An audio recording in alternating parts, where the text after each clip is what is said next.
وقت مختصر ہے، صرف میں صحابی رسول حضرت حنظلہ رضی اللہ تعالیٰ عنہ جن کا بہت مشہور واقعہ ہے، یہ مشہور صحابی ہیں اور صحابہ کے بارے میں آپ جانتے ہیں کہ یہ صحابہ ستاروں کے مانند ہیں۔ ہم سب کے آقا نے کہا تھا صحابی کا نجوم بے مقتدیتم اہتدیتم، میرے تمام صحابہ یہ ستاروں کے مانند ہیں، جس کی بھی اقتدا کر لو گے کامیاب ہو جاؤ گے۔ ہاں بعض صحابہ برتر ہیں، بعض صحابہ اس سے کم درجے کے ہیں، لیکن ہر صحابی کے اندر نور ہے۔ جیسے آسمان میں چمکتے ہوئے تارے ہیں، سارے تاروں کی روشنی یکساں نہیں ہے، کسی کے نور میں کمی ہے، کسی کا نور بہت زیادہ ہے۔ اسی طرح سے میرے جتنے بھی صحابہ ہیں ان سب کے اندر نور ہے، سب چمکتے ہوئے نور ہیں، گرچہ کسی میں کم نور کسی میں زیادہ، اور جس صحابے کی بھی اقتدا کر لو گے کامیاب ہو جاؤ گے۔ انہی صحابوں میں ایک مشہور صحابی حضرت حنظلہ رضی اللہ تعالیٰ عنہ ہے۔ مختلف حدیث کی کتابوں میں یہ حدیث آتی ہے اور ان کا یہ واقعہ موجود ہے کہ ایک دن اپنے گھر سے نکلے اور کہتے بھی جا رہے تھے نافق حنظلہ، نافق حنظلہ، نافق حنظلہ، حنظلہ تو منافق ہو گیا، حنظلہ تو منافق ہو گیا، حنظلہ تو منافق ہو گیا۔ راستے میں حضرت ابوبکر صدیق رضی اللہ تعالیٰ عنہ یار غار جناب محمد رسول اللہ صلی اللہ علیہ وسلم کے یار غار ہیں، خلیفہ اول ہیں۔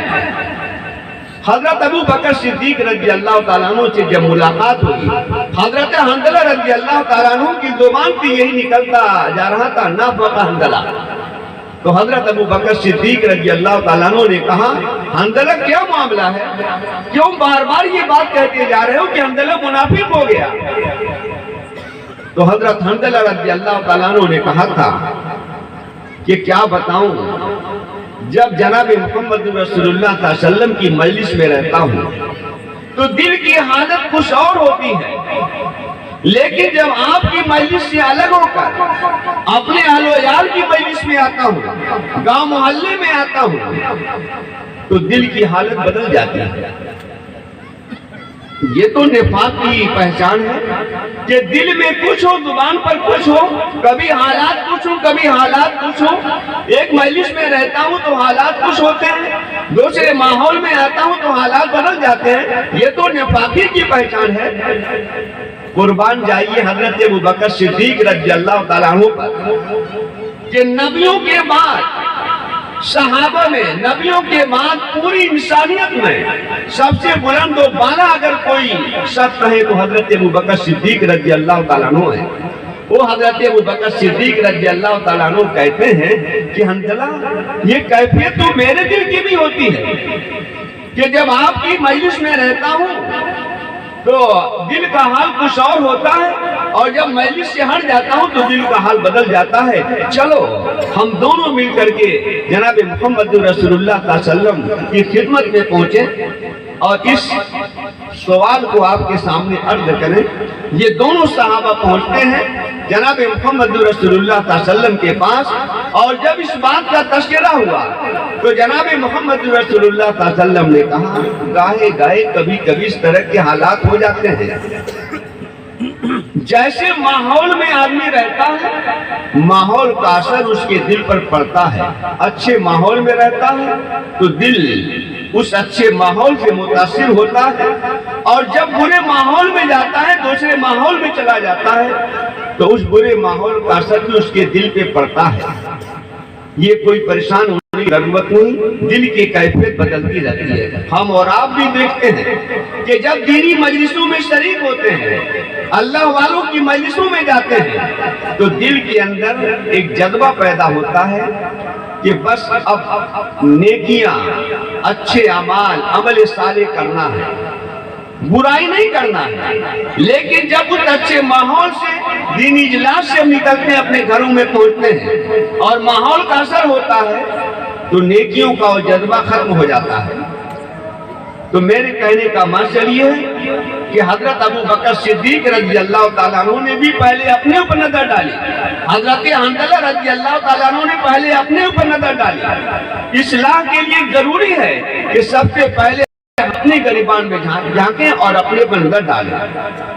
دوسروں کو تلقین کرنے سے پہلے خود عمل کرنے کی ضرورت ہے۔ اسی کو قرآن نے کہا لِمَ تَقُولُونَ مَا لَا تَفْعَلُونَ، جس کام کو تم خود نہیں کرتے ہو اس کے کرنے کا حکم دوسروں کو کیسے دیتے ہو؟ ذرا غور کیجئے، امام الرسول امام الانبیاء جناب محمد رسول اللہ صلی اللہ علیہ وسلم کی ذات گرامی پر آپ تو سارے نبیوں کے نبی ہیں، پوری دنیا انسانیت کے سرتاج ہیں، آپ کے بہترین کوئی انسان دنیا میں نہیں آیا اور نہ قیامت تک آ سکتا ہے، لیکن اس نبی کو دیکھیے کہ اللہ تعالیٰ نے ان کی ساری گناہوں کو معاف کر دیا، لیکن عمل کے میدان میں دیکھیے لوگوں سے کہتے ہیں کہ وقت نماز پڑھو۔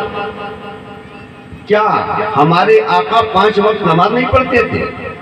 صرف 5 وقت ہی نماز نہیں پڑھتے، 5 وقت تو نماز پڑھتے ہی تھے، اشراق، چاشت، اوابین سب پڑھتے تھے، حتیٰ کہ رات کی تنہائی میں اٹھ کر اپنے خدا کو تنہائی میں پکارتے اور تہجد کی نماز کے لیے جو کھڑے ہوتے تو اتنا طویل قیام ہوتا تھا کہ آپ کے پاؤں کے اندر ورم آ جاتا تھا، آپ کا پاؤں سوج جایا کرتا تھا۔ صحابہ کہتے پیارے آقا آپ تو بخشے بخشائے ہیں، آپ اتنی محنت کیوں کرتے ہیں؟ رات بھر عبادت میں کیوں مشغول رہتے ہیں؟ گھنٹوں گھنٹوں کیوں قیام کرتے ہیں؟ ہم سب کے آقا نے جواب دیا تھا افلا اکون عبدا شکورا، کیا میں اللہ کا شکر گزار بندہ نہ بنوں؟ ہر پہلو پر آپ دیکھیے نبی کی جو زندگی گزری ہے، کبھی آپ مالی اعتبار کے پوزیشن میں نہیں ہوئے کہ آپ پر زکوٰۃ فرض ہو۔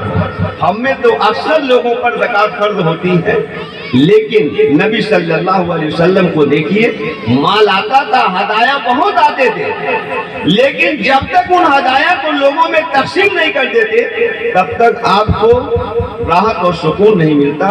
آپ نے مشہور واقعہ پڑھا ہوگا کہ جناب محمد رسول اللہ صلی اللہ علیہ وسلم مسجد میں پہنچے، اقامت ہو چکی تھی، آپ اپنے ہاتھ کو اٹھا چکے تھے، ابھی صرف اللہ اکبر کہنا باقی تھا۔ اتنے میں مصلی سے فوج تیزی کے ساتھ نکلتے ہیں اور تھوڑی دیر کے بعد واپس آتے ہیں، پھر نماز پڑھاتے ہیں۔ صحابہ نے پوچھا کہ اللہ کے نبی ہم نے تو کبھی آپ کو ایسا عمل کرتے ہوئے نہیں دیکھا۔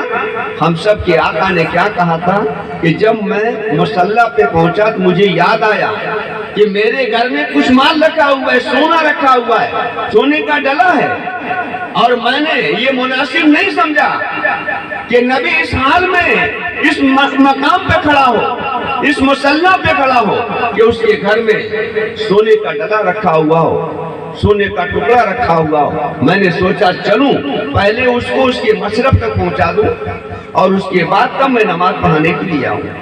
میرے کہنے کا مطلب ہے کہ ہر آدمی اپنے اوپر نظر ڈالے اور حالات سے آپ متاثر نہ ہوئیے، کچھ مت فکر کیجئے، یہ امت مٹنے والی امت نہیں ہے، مٹانے والے مٹ گئے اور جو بھی مٹانے کے لیے آئے گا وہ مٹ جائے گا۔ اور یاد رکھیے جتنا اس امت کو مٹانے کی کوشش کی جائے گی انشاءاللہ یہ امت اتنی ہی بلندیوں پر پہنچے گی، بس شرط کیا ہے؟ اپنی اصلاح کی اور اپنے قوم اپنے اہل و عیال کی اصلاح کی، صرف اپنے ہی کو برائیوں سے نہیں بچانا۔ قُوْ أَنفُسَكُمْ وَأَهْلِيكُمْ نعرہ کہا گیا کہ اپنے آپ کو بھی برائیوں سے بچاؤ اور اپنے اہل اولاد کو اہل و عیال کو بھی برائیوں سے بچاؤ۔ آپ پہلے اپنے اوپر نظر ڈالیے، اپنے اہل و عیال پر نظر ڈالیے اور اس کے بعد دوسروں کی طرف نظر اٹھائیے۔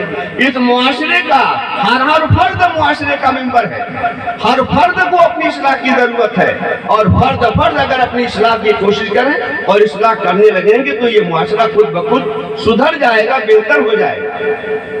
تو یہ امت محمدیہ ہے، بڑی شاندار امت ہے، ہمیشہ کے لیے یہ امت آئی ہے، اور جب تک یہ امت ہے تب تک یہ دنیا ہے، اور جب دنیا کو برباد ہونا ہوگا، مٹنا ہوگا تو یہ امت بھی مٹ جائے گی، اس کے بعد دنیا بھی برباد ہو جائے گی، فنا ہو جائے گی۔ دنیا یہ ہمیشہ رہنے والی چیز نہیں ہے۔